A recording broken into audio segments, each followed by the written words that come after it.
ये नारद जी किसको बता रहे थे? आदि शक्ति की शक्तियों को।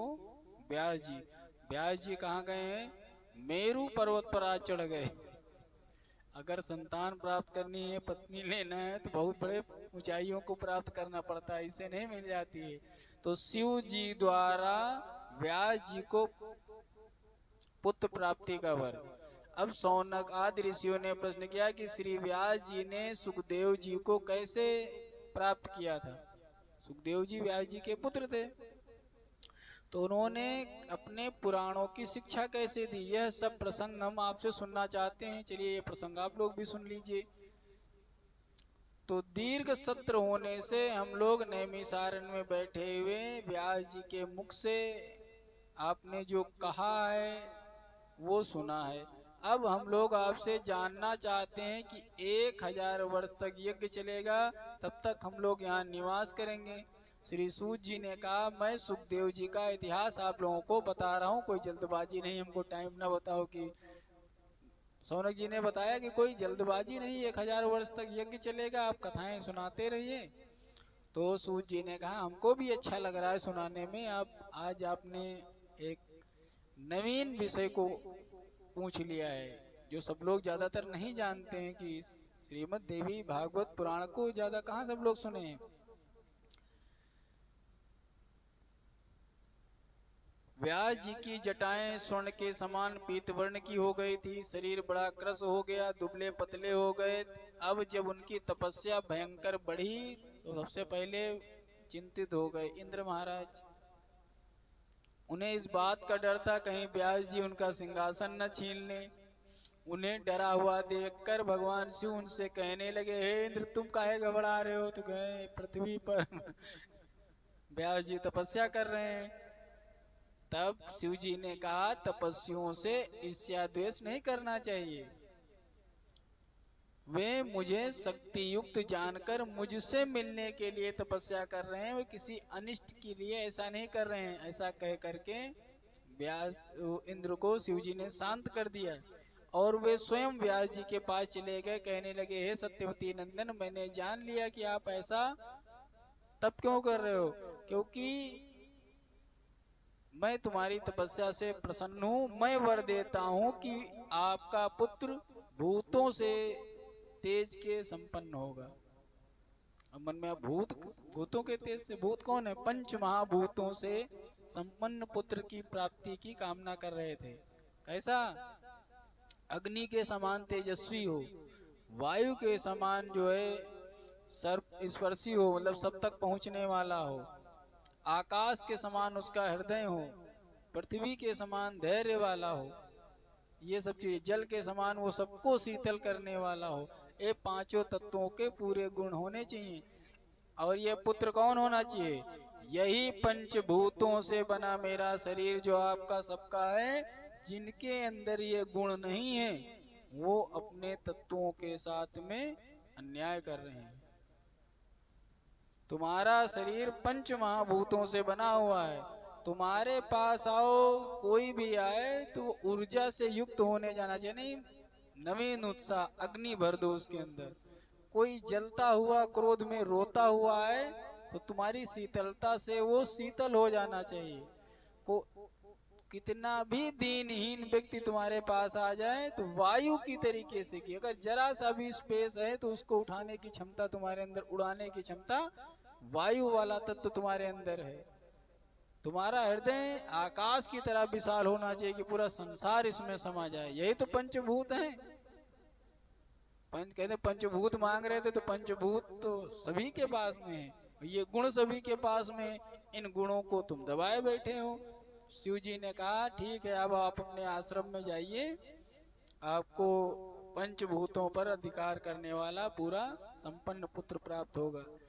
अब वे आश्रम में लौटे और हवन के लिए अरणि मंथन कर रहे थे, यानी अग्नि उत्पन्न कर रहे थे। अरणि की रगड़ से अग्नि उत्पन्न हो गई और व्यास जी ने विचार करने लगे कि अग्नि मंथन से प्रकट हुई अग्नि के समान मेरी कोई स्त्री मुझे कोई प्राप्त हो जाए, क्योंकि पुत्र तभी प्राप्त होगा जब पत्नी होगी।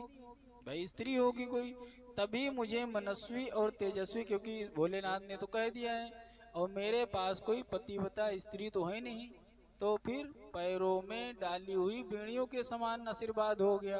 अब स्त्री कैसी भी हो सदा बंधन के कारण होती है। ये भी विचार कर रहे हैं कि हम बाबा आदमी अगर एक स्त्री रख लेंगे तो स्त्री सदा अपनी इच्छा के अनुसार गृहस्थी चलाती है। शंकर तक स्त्री के मोह में रोए हैं, राम जी भी रोए हैं। अब उन्होंने सोचा कि लड़का तो चाहिए लेकिन स्त्री नहीं चाहिए, मतलब पत्नी नहीं चाहिए, वो पुत्र चाहिए। क्योंकि कथा भूल तो नहीं कि वो किस लिए पुत्र चाहिए था। अरे भैया, पति पत्नी वो गौरैया दोनों जोड़े प्रेम कर रहे थे, अपने बच्चों को लालन पालन कर रहे थे। अब व्यास जी ऐसा सोच रहे थे कि धृताची नाम की अप्सरा स्वर्ग की उनको ऊपर जाती हुई दिखाई पड़ी, उससे देख करके वे मोहित हो गए और सोचने लगे कि एक तरफ इतना कठिन तप है, दूसरी तरफ अप्सरा के प्रति काम वासना, यदि मैं इसके साथ विवाह कर लूंगा तब लोग क्या कहेंगे। ऐसा सब कह करके वे कल्पना भी कर रहे थे कि जैसे अब शादी करने मन हो तो हर आदमी दिखाई पड़े, ये मिल जाए ठीक है, ये मिल जाए। तो उनको पत्नी भी चाहिए थी और बंधन में भी नहीं पड़ना चाह रहे थे। उसी समय तुरंत तर्क वितर्क कर रहे थे कि स्त्री चक्कर में पुररवा इतने परेशान हो गए। बुद्ध की उत्पत्ति की पूरी कथा उन्होंने पूरी सोचने लगी। अब बुद्ध की उत्पत्ति कैसे हुई थी, जिसके कारण व्यास जी अब चिंता कर रहे हैं विवाह करें कि न करें।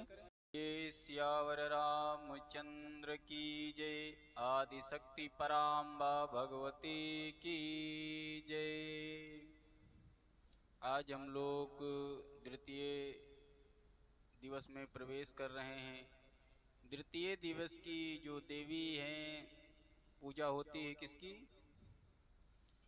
द्वितीयं ब्रह्मचारिणी दधानां कर पद्माभ्यामक्षमाला कमंडलो देवी प्रसीदतु मयि ब्रह्मचारिण्युत्तमा।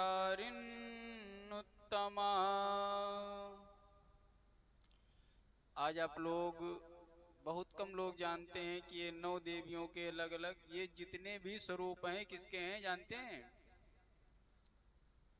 सब माँ पार्वती सती जी के ही स्वरूप हैं। ब्रह्मचारिणी मैया के बारे में कथा आती है कि अपने पिता दक्ष के यज्ञ में जब सती ने स्वयं को योग अग्नि में जला दिया तो उन्होंने अपना अगला जन्म पर्वतराज हिमालय के यहाँ से लिया। इस समय उनका नाम रखा गया था गिरिजा पार्वती, यानी पर्वत की पुत्री।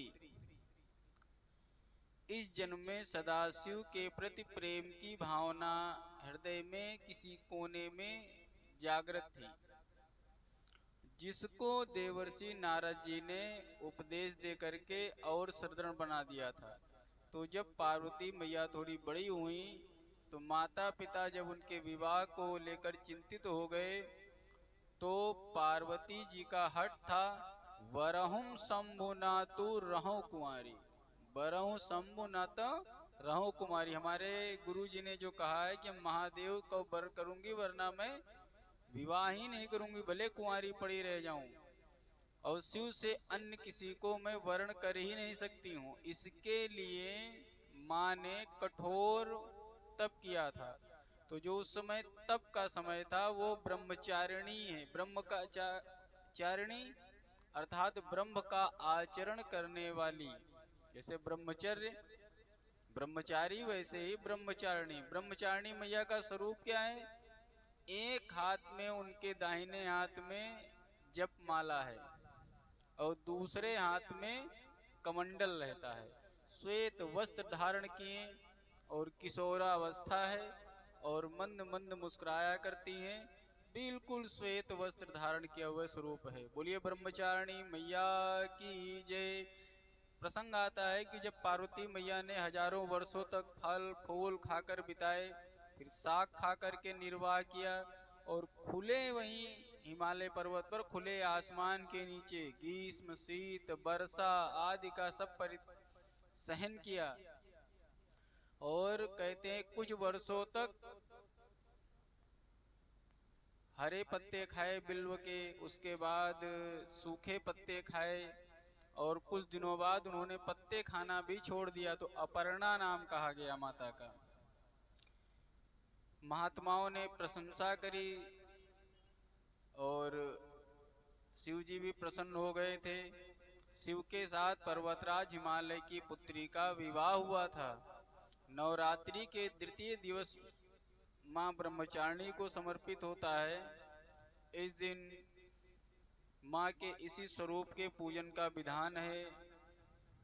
मां का यह पूजन ज्ञान और वैराग्य को देने वाला है। इससे उपासक की समस्त मनोकामनाएं पूरी होती हैं और जिन्हें असंभव माना जाता है वे कार्य भी पूरे हो जाते हैं। शुचिता और पवित्रता का विशेष ध्यान रखा जाए। तपस्विनी के स्वरूप की प्रसन्नता तभी प्राप्त हो सकती है जब साधक भी आत्म संयम युक्त हो। तो सबसे पहले दिन आज आपका दूसरा व्रत है। आज माता ब्रह्मचारिणी का दिन है। अब आप लोगों को हम देवी भागवत कथा के प्रसंग में लेकर के चलते हैं। नारायणं नमस्कृत्य नरं चैव नरोत्तमं देवीं सरस्वतीं व्यासं ततो जयमुदीरयेत्। बोलिए गणेश भगवान की जय, सद्गुरु भगवान की जय। कल तक के प्रसंग में आपने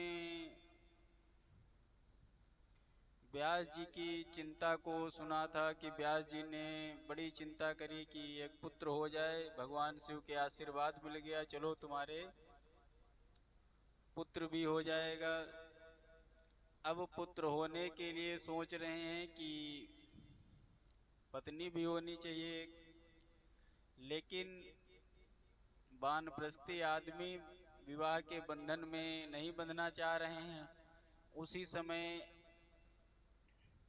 आकाश में एक अप्सरा दिखती है। धृताची नाम की अप्सरा को देखते हैं और असमंजस पड़ जाते हैं, क्या इसका आवाहन करके इससे विवाह कर लें। अगर हम अपना विवाह कर लेंगे तो हमारा जो है तप पर पानी फिर जाएगा और सारे ऋषि मुनि क्या कहेंगे, लोग क्या कहेंगे। अब ये सब वे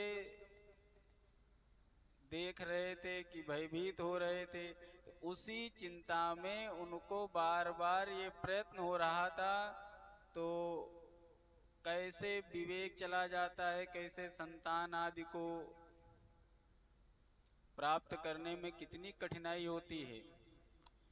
तो यहाँ पर वे चिंतन कर रहे हैं किसका, बुद्ध की उत्पत्ति कैसे हुई थी। इस प्रसंग में आपको लेके चलते हैं। प्रसंग ऐसा है कि सूर्य वंश के आदि प्रवर्तक श्राद्ध देव नामक मनु हुए। इनकी पत्नी का क्या नाम था, जो श्राद्ध मनाते हो ना, इनकी पत्नी का नाम था श्रद्धा। श्राद्ध देव मनु को कोई संतान नहीं थी। तब इन्होंने अपने गुरु वशिष्ठ से पुत्रेष्ट यज्ञ संपन्न करवाया और पिता श्राद्धदेव मनु का मन था कि हमारे पुत्र हो, और माता श्रद्धा का क्या मन था कि हमारे पुत्री हो। राजा की अपेक्षा रानी की बात घर में ज्यादा मानी जाती है सभी के यहाँ भाई। तो ब्राह्मणों ने रानी के कहने के अनुसार जो संकल्प किया, वो संकल्प उनका जो है कि पुत्री प्राप्त हो। तो पंडित जी लोगों ने संकल्प पुत्री प्राप्ति का पढ़ दिया, क्योंकि रानी ने कहा देखो पंडित जी लोग सब लोग कायदे से अच्छे से जप अनुष्ठान करना, हमारे घर में एक सुंदर कन्या का जन्म होना चाहिए। तो श्राद्ध देव के मन में पुत्र पाने की आशा थी और यज्ञ हो रहा कर दिया आचार्यों ने पुत्री होने का। तो जब समय बीता, समयांतर पे तो घर में उत्पन्न हो गई पुत्री। अब श्राद्ध देव गुरु वशिष्ठ के पास गए, कहने लगे कैसे आपने यज्ञ का निर्देशन किया, कैसे आचार्य भेजे थे भाई कि पुत्र की जगह पुत्री हो गई। वशिष्ठ जी ने कहा इसमें कुछ न कुछ गड़बड़ हुई है, यज्ञ तो गड़बड़ हो नहीं सकता है, पता करते हैं। तो वशिष्ठ जी ने कहा इसमें मंत्र और संकल्प का दोष नहीं है। जब यहाँ पर बोला जा रहा था तो रानी की इच्छा थी, तो जो संकल्प ले रही थी, जो माता की इच्छा होती उसी के अनुसार उनको संतान प्राप्त हुई है। तो बोले महाराज यज्ञ का सब पैसा वैसा बेकार हो गया, अब हमारा सारा यज्ञ। तो बोले कोई बात चिंता नहीं है, तुम्हारी बेटी को हम बेटा बना देते हैं। तो तुरंत भगवती और भगवान विष्णु का ध्यान किया, उनकी कृपा से इला नाम की जो बेटी थी वो बेटा हो गई। अब इसका नाम रख दिया गया सुदुम्न। पहले जो बेटी हुई उसका नाम था इला और उसको बना दिया गया पुरुष, तो उसका नाम रखा गया सुदुम्न। अब एक बार सुदुम्न अपने मित्रों के साथ ऐसी जगह पहुंचा जहां पर एक बार आपने कथा सुनी कि विद्याधर चला गया था, उसने माँ पार्वती और शिव को साथ में बैठा देखा था तो हंसी उड़ाई थी। तो वहां पार्वती जी ने श्राप दे रखा था कि जो कोई भी यहाँ पर पुरुष आ जाएगा वो स्त्री हो जाएगा। तो सुदुम्न जो है क्या श्राप दिया था, स्थानम या प्रवीसे, स्थानम या प्रवीसे देतत् सावय योषितम भवेदिति। उसमें प्रवेश करते ही इस क्षेत्र में वह पुरुष से स्त्री हो जाएगा। अब महाराज जब उसने वहां पर अपने मित्रों के साथ शिकार खेलते हुए या कैसे भी पहुंच गया, तो अपने सभी साथियों सहित जो साथी उसके थे शिकार वाले, वो सब उसकी सहेली बन गए, ये बन गए एक सुंदर राजकुमारी। अब बड़ा आश्चर्य हुआ कि महाराज ये सब कैसे हो सकता है। देखो पहले एक तो स्त्री थे, किसी तरीके से पुरुष बन गए, उसके बाद श्राप बस फिर से स्त्री हो गए। अब बात ऐसी थी कि एक दिन ऋषि मुनि बिना किसी सूचना दिए यहाँ प्रवेश कर गए थे। तो अब सुदुम्न फिर से स्त्री हो गए। पहले अब चंद्रमा के द्वारा इनका, चंद्रमा इतनी सुंदर थे कि इनको देख के जो है चंद्रमा मोहित हो गए। सोम से इनका विवाह हो गया और सोम से जब इनका विवाह हुआ, नहीं चंद्रमा के पुत्र बुध, सुदुम्न जब फिर से स्त्री हो गए तो चंद्रमा के पुत्र बुध से उनका विवाह हो गया। इन दोनों का विवाह गंधर्व विवाह हो गया। अब उनसे जो पुत्र उत्पन्न हुआ था वो पुरुरवा जी हुए थे। पुरुरवा नामक पुत्र की उत्पत्ति हुई। अब उसे अपने पुरुष जीवन का स्मरण हो गया कुछ दिन बाद, तो वे स्त्री बनकर के बड़े दुखी हुए। अब एक सुदुम्न जी जो इला बन गई थी वो फिर से इला जो सुदुम्न बनी थी, और अब पुनः वो इला बन गई। तो अब किसके पास वो आ गई, अपने गुरु के पास में, वशिष्ठ जी के पास।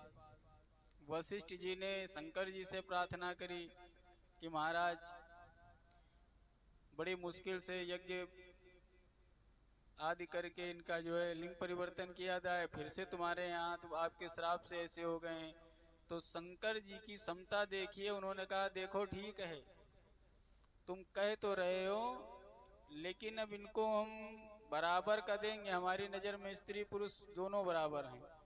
तो उन्होंने क्या न्याय किया, ये 1 महीना पुरुष रहेगा और 1 महीना स्त्री रहेगा। अब भोलेनाथ की दृष्टि में स्त्री पुरुष कोई भेद नहीं है, क्योंकि वो स्वयं अर्धनारीश्वर कहे जाते हैं। अब सुदुम्न जब स्त्री होता तो अंतापुर में निवास करता, और जब पुरुष बनता तो महल में आके शासन करता। लेकिन ऐसा दोहरी मानसिकता रख करके कहीं शासन वगैरह थोड़ी चलाया जा सकता है। राजा पर श्रद्धा कम हो गई लोगों की। इसलिए उन्होंने अपना राज्य जो पुरुरवा को सौंप दिया। जब वो स्त्री बने थे, जो पुत्र उत्पन्न हुआ था उसको, वहां नारद जी से 9 अक्षरों वाले नवाण मंत्र की दीक्षा ले ली। श्रद्धा भक्ति से उस मंत्र में मन लगाकर जप करने लगे। उचित समय आने पर भगवती शिवा ने प्रत्यक्ष दर्शन दिया और वे सिंह पर सवारी किए हुए थी। उन्हें देख करके सुदुम्न ने माता की स्तुति की और दिव्य लोक मणिद्वीप को प्राप्त हो गई। इति स्तुत्वा महीपालो जगाम शरणं तदा परितुष्टा ददौ देवी तत्र सायुज्यमात्मनि सुदुनस्तु तथा प्रापदं परमकं स्थिरं तस्या देव्या प्रसादेन मुनीनामपि दुर्लभम्।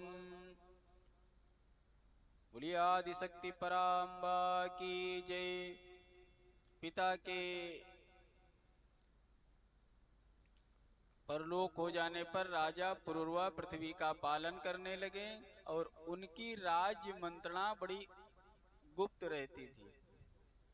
उनमें उत्साह एवं परमात्मा की शक्ति विद्यमान थी। वे साम दाम दंड भेद का प्रयोग करते थे। संपूर्ण प्रजा के लोग अपने अपने धर्मों के पालन में लगे हुए थे। राजा ने बड़ी बड़ी दक्षिणा देने वाले बड़े बड़े अनेक यज्ञ किए। उनके रूप, गुण और उदारता और वीरता पर उर्वशी नामक अप्सरा मोहित हो गई, क्योंकि वह ब्रह्मा के श्राप से मनुष्य योनि पर उतरी थी। अब राजा के सामने उसने अपने विवाह की शर्तें रख दी। उसको देखकर पुरुरवा जो है बड़े मोहित हो गए। तो उस अप्सरा ने क्या कहा उर्वशी ने कि देखो राजन, मेरे पास ये 2 मेढ़े के बच्चे हैं, 2 भेड़ के बच्चे हैं। इनकी रक्षा तुमको करनी है। जब तक इनकी आप रक्षा करते रहोगे तब तक मैं आपकी रानी रहूंगी। दूसरी चीज, मैं केवल घी का ही पान करती हूँ। और तीसरी शर्त है कि कभी भी मैं आपको एकांत में अपने छोड़ करके निवस्त्र दर्शन नहीं करूं। जिस दिन तुमने तीनों शर्तें भंग कर दी, उस दिन मैं आपको छोड़ करके चली जाऊंगी। इधर वर्ष पर वर्ष बीतते गए। राजा भोग विलास में लगे रहे और अपनी आयु तक का ध्यान ना रहा। इधर स्वर्ग में उर्वशी की खोज होने लगी। इंद्र ने उन्हें लाने के लिए गंधर्वों को भेजा। उन्होंने उर्वशी के जो 2 मेढ़े थे, जो भेड़ के बच्चे थे, उनको राजा के घर से चुरा लिया। और उसी समय उर्वशी राजा के साथ विहार कर रहे थे। उन्होंने जल्दी से भेड़ों को बचाने के लिए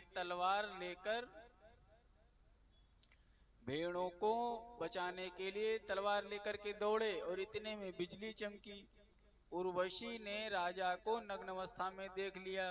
अब ये तीनों शर्तें भंग हो गई। उनका भेड़ चोरी हो गया था। अब उर्वशी तुरंत वहीं से अंतर्ध्यान हो गई। राजा उर्वशी के शोक में विलाप करने लगे। इतना भोग भोगे कि वे देखो, इच्छाएं भोगने से कभी भी पूरी नहीं होती। भोग भोगने से भी उनको शांति नहीं मिली और बड़े व्यथित रहने लगे उनके लिए।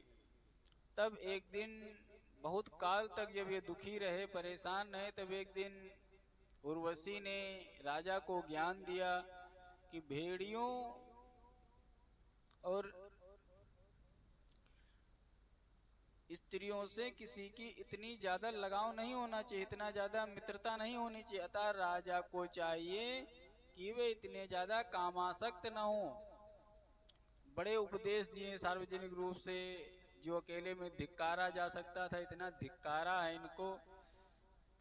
यहाँ धर्म पूर्वक विवाह की गई स्त्रियों की बात नहीं की जा रही है, लेकिन जैसे कोई मिल जाए सशर्त साथ में रहने वाली स्त्री से तुम कल्याण की बात कर रहे हो। कोई हम तुम्हारी धर्म पत्नी तो थे नहीं, सशर्त तुम्हारे पास रहते थे, शर्त टूटी, हम चले आए इसके लिए। इसलिए हितकारी वाक्यों को चुनो और अपने कल्याण की बात करो। श्रेष्ठ कुल की कन्या के साथ धर्म विवाह करके वेद मार्ग का अनुसरण करो। हम लोग अप्सरा आदि हैं, जितने दिन जहाँ मन होता वहाँ रहते हैं, हमारे लिए परेशान न होइए। तस्मा त्वमपि कल्याण कुरु में वचनम हितम कुलजा कन्यकाम रत्वा वेद मार्ग समासया। इसलिए हम अप्सराओं के चक्कर में ना पड़ के, तो कहा ये कौन घटना सोच रहा है? ये व्यास जी सोच रहे हैं कि देखो एक स्त्री के लिए राजा पुररवा को कितना दुख उठाना पड़ा, कितने बड़े बड़े कांड हो जाते हैं, इसलिए हमको विवाह तो नहीं करना है। ये सब विचार कर रहे थे कि धृताची नाम की अप्सरा दिखी उनको और उसको देख करके मोहित हुए और ये गए। वो इनको देखते देखते सुकी बनकर, मतलब तोता बन करके, मादा बन के उड़ गई और देखने मात्र से मन में काम का संचार हो गया और बड़े धैर्य के साथ अपने आप को रोकने का प्रयास किया, लेकिन उनका मन हाथ से निकल गया। एकाएक व्यास जी का तेज अरणी पर गिरा और अरणी मंथन कर रहे थे, उसी अरणी पे अग्नि के द्वारा उनका तेज से एक पुत्र प्रकट हो गया। ऐसा देख करके सुखदेव जी बड़े आश्चर्य में पड़ गए और जिनकी जितनी चिंता थी वो सारी दूर हो गई। पालने पोष शिव के वरदान का फल है ऐसा मान करके, यतो दृष्ट सुखी रूपम धृताच्या संभवे सदा सुकेति नाम पुत्रस्य चकार मुनि सप्तमा। मन में काम वासना उत्पन्न होने के कारण व्यास जी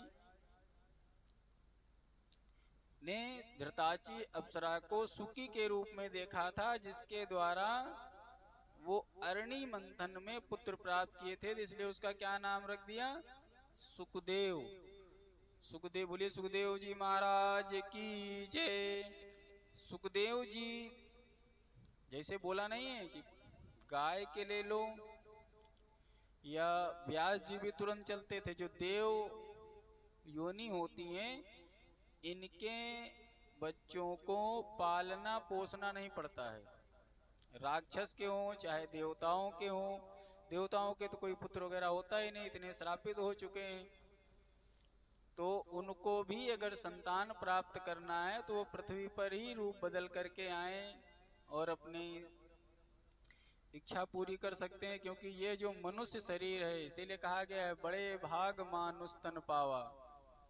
अब देखते ही देखते गंगा जल से स्नान कराया, देवताओं ने पुष्प वर्षा करी, गंधर्व गाना गाने लगे और उसी समय सुखदेव जी के लिए दंड कमंडल मृग चर्म सब पृथ्वी पर अपने आप प्रकट हो गए और उनका वैदिक विधि से उपनयन संस्कार हो गया। जन्म लेते ही कोई पालने पोसने की जरूरत नहीं पड़ी, जैसा व्यास जी सोच रहे थे कि बड़ी मुसीबत हो जाएगी, स्त्री से बड़ा घबराते थे।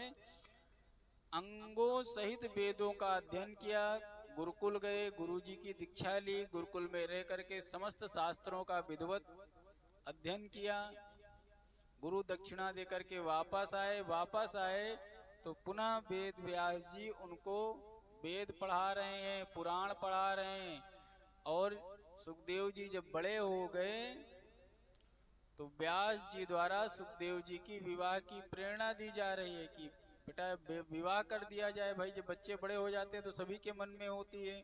तो एक दिन व्यास जी ने सुखदेव जी से कहा, हे पवित्र आत्मन, तुमने सभी वेदों, वेदांगों, धर्म शास्त्रों का अध्ययन कर लिया है, अब तुम विवाह करके और देवताओं और पितरों के निमित्त यजन करो, क्योंकि विवाह करने के बाद ही गृहस्थ आश्रम में प्रवेश होता है। तो किसी कन्या को खोजा जाए, क्योंकि उसके माध्यम से तुम 3 ऋणों से मुक्त हो जाओगे। अपुत्रस्य गतिर्नास्ति, पुत्रहीन को कभी स्वर्ग में प्रवेश नहीं मिलता है। इसी भावना से मैंने तुमको प्राप्त किया है, तो तुम भी गृहस्थ आश्रम में प्रवेश करो और मुझे भी सुख पहुंचाओ और अपने भी आगे की, क्योंकि कठिन तप करने के बाद तुम्हारे जैसा अयोनिज पुत्र हमें प्राप्त हुआ है। व्यास जी के ऐसा कहने पर गृहस्थ धर्म में आसक्त अपने पिता व्यास जी से सुखदेव जी ने कहा, है धर्म को जानने वाले पिताजी, आप ये सब क्या कह रहे हैं? आप मुझे किस मार्ग पर जाने की प्रेरणा दे रहे हैं? मुझे तत्व ज्ञान का उपदेश दीजिए, मुझे ब्रह्म ज्ञान के बारे में बताइए, क्योंकि संसार में जितने भी सुख हैं उनके साथ दुख मिला हुआ है। बताइए कि बिना विपत्ति के कौन सा सुख है? आप विवाह करने को कहते हैं, लेकिन विवाह में दुखों का योग फल नहीं होता है, गुणन फल होता है। सुखदेव जी विवाह की इतनी बुराई बताने लगे, कहने एक तो विवाह कर लेंगे तो हमारी आज़ादी चली जाएगी, जो हम हर समय जब यज्ञ पूजा पाठ अनुष्ठान किया करते हैं तब मुझे एक स्त्री के वश में रहना पड़ेगा। विवाह किया हुआ पुरुष लोहे या काठ के फंदे में जकड़ा हुआ महसूस करता है, किंतु लोहे फंदे या बेड़ी में जकड़ा हुआ व्यक्ति एक दिन उसकी सजा खत्म होगी और वो मुक्त हो सकता है। लेकिन विवाह बंधन में अगर एक बार बंध गए तो कई जन्मों तक तुमको उन बंधन में फंसे रहना पड़ेगा। स्त्री पुत्र के बंधन में पड़ा व्यक्ति कभी भी मुक्त नहीं हो सकता है। कदाचिदपि मुच्येत लोक काष्ठाढ्य यंत्रिता पुत्रेर दारय पुत्र दारेर निबद्धस्तु न विमुच्येत करही चिता। यानी पुत्र और परिवार के चक्कर में फंसा हुआ व्यक्ति कभी भी इस शरीर में क्या क्या विकार भरे हैं, यह मल मूत्र का भंडार है। मैं तो आयोनिज हूँ, भविष्य में भी अपनी उत्पत्ति किसी मानव योनि में नहीं चाहता हूँ। मुझे विषय सुख का लोभ नहीं है, मैं आत्म सुख आत्मानंद को प्राप्त करना चाहता हूँ। महाराज जितना ये समझा रहे हैं व्यास जी कि बेटा विवाह कर लो, और सुखदेव जी जन्म से ही ब्रह्मज्ञानी हैं, वो इतना विवाह की बुराई कर रहे हैं, वहां पे स्किप कर ले, हमको लग रहा है। नहीं, जिसका मन है विवाह करने का उसका हट जाएगा। विश्वामित्र जी की तपस्या कैसे भंग हुई एक स्त्री के चक्कर में, वो पूरी कहानी सुना डाले कि विश्वामित्र जी ने कितना कठिन 60,000 वर्षों तक तपस्या किया था और मेनका पर मोहित हो गए और उनकी सारी तपस्या भंग हो गई। महाराज अपने दादा की बात बताने लगे जिससे व्यास जी की उत्पत्ति हो। पराशर जी के बारे में बताया कि कहाँ देवताओं के साथ में उठने बैठने वाले पराशर जी एक कन्या पर मोहित हो गए, नाव पर उसको स्वीकार कर लिया, और भगवान शिव के बारे में बताने लगे कि देख लो मोहिनी अवतार में कितना ज्यादा कष्ट पाए। अब सुखदेव जी का तीव्र वैराग्य जागृत हो गया, इतना ज्यादा जो है पूरा अध्याय में इन्होंने विवाह का बहिष्कार किया।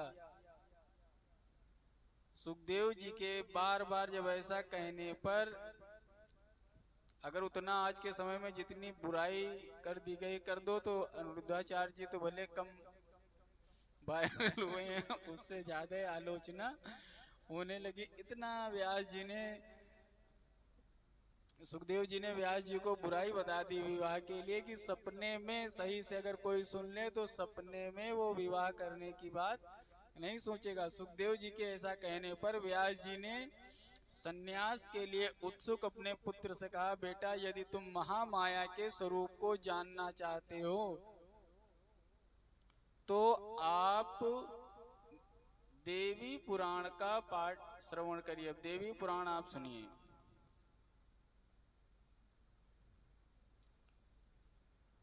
श्री राम जय